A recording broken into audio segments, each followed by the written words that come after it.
Donc i ye kuma min fɔ CEDEAO ta la bon laɲini wɛrɛ tɛ o ye diplomasi sariya de ye n'u ma ye u bɛ sanction ta u tɛ se ka président bali ka bɔ u tɛ se ka u ye Abdoulaye Diop to yen mais an bɛ maliyɛn bɛɛ lajɛlen hakili sigi k'a fɔ hali n'u ye voyage dayɛlɛ Asimi na k'a tatɔ tɛ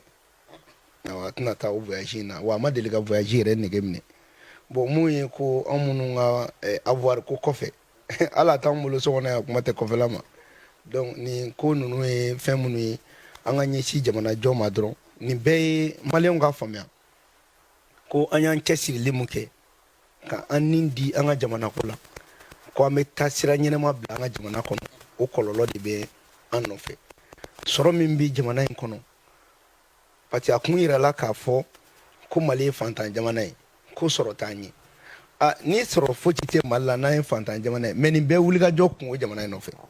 donc mɔgɔ k'an ka faamuya ko kuma mun bɛ ka fɔ kɔrɔlen san 30 mun bɛ ka fɔ ko an ye fantan jamana ye ko se t'an ye o tɛ tiɲɛ ye kɛlɛ in bɛɛ bɛ dugu jukɔrɔ fɛnw de nɔfɛ sɔrɔ min bɛ Mali la kɛlɛ b'o de nɔfɛ bɛɛ k'a faamuya k'a fɔ an minnu bɛ transition na a kɛra mɔgɔ ye mɔgɔ si tɛ Faransi contre la mais dɔw bolo olu ka hɛrɛ mun bɛ Faransi bolo k'an bɛ Faransi contre la an t'a contre la mais an b'an ka jamana de fɛ an bɛ k'o kɛlɛ minnu kɛ o kɛlɛ de kɔlɔlɔ nana se Mali ma n y'a f'i ɲɛna an ka kuma na n ko CEDEAO yɛrɛ ale ka sariya caman bɛ yen ale yɛrɛ b'o kɔn n'i ye jateminɛ kɛ CEDEAO ka conférence de président tɛmɛnen u ye jalaki ta ka sigi Mali kɔrɔ ka sababuya kɛ ko Burkina ka représentant minnu bɛ yan k'an y'o bila mais n'i y'o jateminɛ u ye filiba de kɛ article 9 des relations diplomatiques o ko n'a ye jamana o jamana ja mɔgɔ ye ambassadeur ye ou bien mɔgɔ min nana bolo wɛrɛ kan mun ye ambassadeur jɔyɔrɔ ninnu i n'a fɔ Burkina cɛ jamana b'a gɛn hali a tɛ ɲɛfɔli k'a la hali a tɛ kun fɔ a la o ye jamana ka hakɛ de ye wa o dɔrɔn tɛ o article kelen in ko n'a y'an ja n'u ye k'u ye n'u k'a fɔ sa ko Faransi k'a fɔ k'a ye ambassadeur kura dɔw k'a bɛ fɛ ka na Mali la Mali bɛ se k'a fɔ k'a t'a reçoit wa a tɛ don Mali jamana kan o fana ye Mali ka hakɛ ye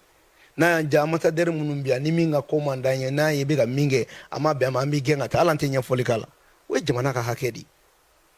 donc u taara o hakɛ contre la n'i ye jateminɛ kɛ u bɛ k'a fɔ k'an ka élection kɛ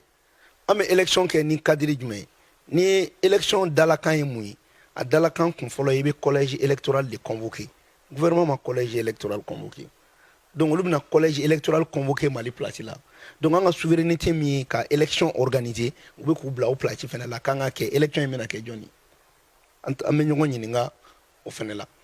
u bɛ ka fɛn minnu ta coup d'état ko bunakun na parce que o don an seginna ka ɲɛ b'a la dɔw ye u ka acte additionnel ko publier k'u ye sanction dɔ ta o kɔnɔ acte additionnel min kɛra 2012 mais protocole additionnel mun b'u bolo coup d'état article 45 o y'a jira k'a fɔ ni coup d'état kɛra mesure foyi tɛ se ka coup d'état kɔn fo n'a a bɔra i bɛ a dugu i b'a bali pour que a dugu kana na a dugu mɔgɔ minnu bɛ yen n'u bɛ poste wɛrɛ nɔfɛ CEDEAO t'u dɛmɛ kelen filanan u tɛ siéger CEDEAO ka hukumu kɔnɔna na sabanan CEDEAO ka réunion tɛ k'u fɛ yen maintenant u nana acte additionnel min ta n'u bɛ k'o ni mɔgɔ bɛ k'o bolo minɛ kala ye k'o fɛnɛ fili sanfɛ acte additionnel taara de ko ni i banna CEDEAO ka obligation dɔ ma jamana min banna ka i ye layidu min ta CEDEAO ye ko n'i ma o kɛ ko CEDEAO bɛ se ka sanction ta i n'a fɔ obligation dɔw i kan ka minnu kɛ mun diyagoyalen don i kan mais n'a ye jateminɛ kɛ obligation foyi tɛ Mali kan parce que charte de transition min n'an y'a kɛ c'est vrai a sera transition kɔnɔ ko an b'a kɛ kalo 18 mais o charte in fɛnɛ kɔnɔ a yirala kɔnɔ fɛn minnu bɛ yen n'olu tɛ se ka bayɛlɛma ani fɛn minnu bɛ yen n'o bɛ se ka bayɛlɛma fɛn minnu bɛ yen n'o tɛ se ka bayɛlɛma fiyewu o ye Asimi tɛ se k'i présenter élection nata in na o ye Choguel tɛ se ka présenter élection nata in na o ye ministre minnu bɛ yen olu tɛ se ka présenter élection nata la a fɔra ko yɛlɛma tɛ don o la bon tɔ ninnu a ma fɔ ko yɛlɛma tɛ don o la donc o kɔrɔ yɛlɛma bɛ se ka don o la o kɔrɔ k'olu yɛrɛ ye a yira an na k'a fɔ 18 mois mun filɛ n'a kun ka d'u ye n'a y'a sɔrɔ ko engagement de don ferme don u tun b'a fɔ an ka charte kɔnɔ o y'a fɔ cogo min na ko ka vice président ko k'a fɔ k'o bɛ président dafa cogo dɔ la u y'o kuma fɔ cogo min na k'o bɔ a la chargé de la refondation ko k'o bɔ a la u tun bɛ se k'a fɔ fɛnɛ non 18 mois in a y'a sɛbɛn ko 18 mois ko fɛn tɛ fara a kan donc c'est pas susceptible de révision donc n'aw ma se k'o fɔ o kɔrɔ ye 18 mois révision bɛ se ka don a la à partir du moment où on peut réviser la charte olu yɛrɛ o yamaruya di Mali ma donc o kɔrɔ ye ko ka élection kɛ 18 mois na bilen jagoya tɛ donc i se k'o ta k'o bila jagoya minɛn kɔnɔ donc o de y'a to an b'o fɛnɛ fɛsɛfɛsɛ mɔgɔw k'o faamuya mais a mana kɛ cogo cogo Tintin ne bɛ fɛ i ka mun faamuya CEDEAO tɛ ka baara kɛ a ka jamanadenw ɲɛ bilen CEDEAO ɲɛmɔgɔw bɛ ka baara kɛ k'u yɛrɛ de ka protéger ani ka Faransi sago kɛ o de y'a k'an b'a fɔ n ko CEDEAO Faransi don parce que i m'a ye u y'u ka décision ta k'u b'a ɲini Union européenne fɛnɛ fɛ k'u bɛna décision min ta ko k'o don da la est ce que farafinna jɛkulu sigira o de kama anw de bɛ ka an bɛ k'an ka wari de sara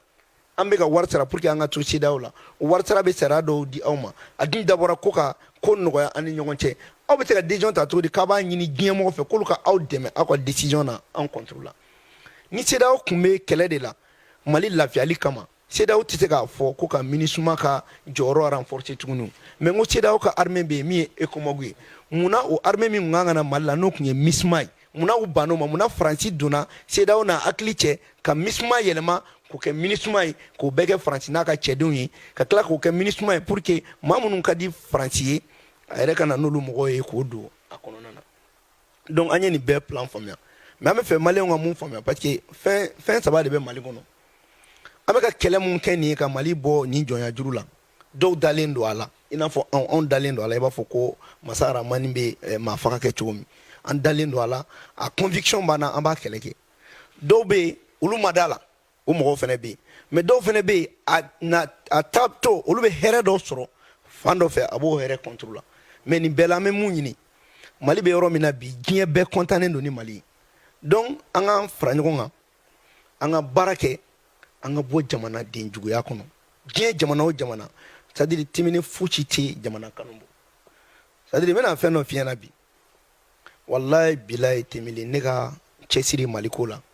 dɔwɛrɛ tɛ Mali ye mun kɛ ne ye ne tɛ se k'a sara sɔrɔ diɲɛ fan si d'abord n delila k'o fɔ a ɲɛna Ala ye an dɔw garijɛgɛ an donna école la k'a sɔrɔ an bɛ san 10 na kow cogoya y'a kɛ dɔ bɔra an si la an ye wotoroniw poussé ka jɛgɛ wɔrɔw kɛ ka baara caman kɛ ka bagɛn kɛ sagasagagɛnw kɛ gɛlɛyaw kɔnɔ mais o n'a ta o ta jamana tun ye dispositif min bila pour que mɔgɔ ka kalan an sera k'an débrouiller ka kalanni dɔ k'o la o jamana kelen in kɔnɔ malgré que an bɔra famille kɔnɔ famille mun ni gɛlɛya tun b'a la wagati dɔw kɔnɔ an y'an t'o la an tilalen o jamana kelen kɛra ka baara di anw ma yala ni o jamana in est ce que e bɛ se ka kɛ sababu ye o ka ci i ɲɛna wa i tɛ se wa i b'i cɛsiri cogo cogo e tun bɛ o cogoya la e sera k'o hɛrɛ min sɔrɔ e k'i man ka kɛlɛ kɛ pour que i ɲɔgɔnna wɛrɛ ka o chance sɔrɔ k'o jamana dɛmɛ mais a bɛ caman kɔnɔ k'an bɛ tɛ politique kɛlɛ la n'a y'a sɔrɔ ko wari ɲini don an t'an yɛrɛ bila nin bɛɛ la mais jamana ko an b'a la f'an sen f'an kan an bɛ se ka fili jamana kanu bolo an bɛ se ka kuma dɔ fɔ o fana bɛ se ka o bɛɛ bɛ se ka kɛ fili ye mais o fili ani fɛn minnu bɛ ka kɛ a tɛ an bali an ka baara la donc tout simplement pour dire que hali an bɛ CNT min kɔnɔ a fɔra ko parlement ye kuma de an bɛ k'o kuma minnu yɛrɛ kɛ dɔw yɛrɛ b'a fɔ a ma k'an kɛra jeli ye mais parlement dabɔra kuma de kama ni o kuma mun n'an kan k'o kɛ journaliste tɛ se k'o kuma k'anw place la o e b'i ka ɲɛɲinini kɛ fɛn dɔ de bɛ f'i ɲɛna mais an mun b'a kɔnɔ n'an ma bɔ k'a fɔ jamanadenw ɲɛna est ce que u b'a kunnafoni dɔn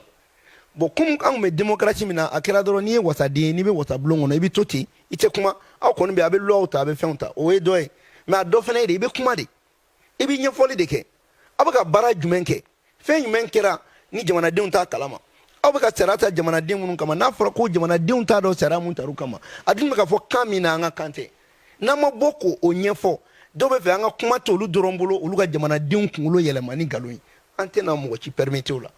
an bɛ kuma hali sini an bɛ bɔ ka kuma an b'a ɲɛfɔ min ka gɛlɛn an kana bɔ ka taa nkalon de tigɛ min ka gɛlɛn fɛnɛ mun ma kɛ an kana to fɔ mais baara mun bɛ ka kɛ o fɔli ni n'an m'o kɛ o kɔrɔ ye ko an bɛ ka wari min dun haramu de don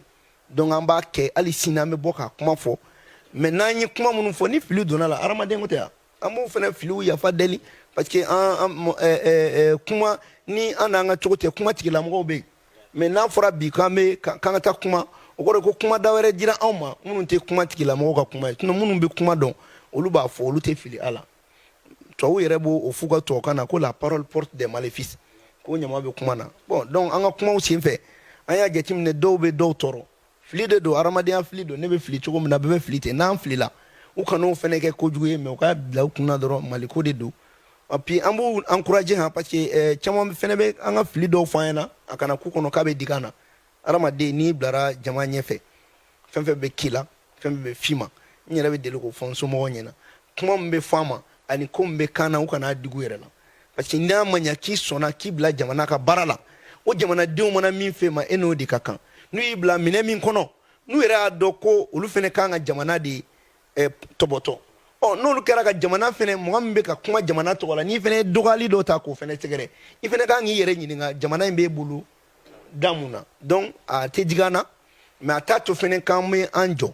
an bɛ continuer ka kuma n'u ye fili min bɔ an ka kuma na an bɛ fɛɛrɛ kɛ an ka n'o fili ɲɔgɔn kɛ donc an b'o mɔgɔ caman fo u bɛ ka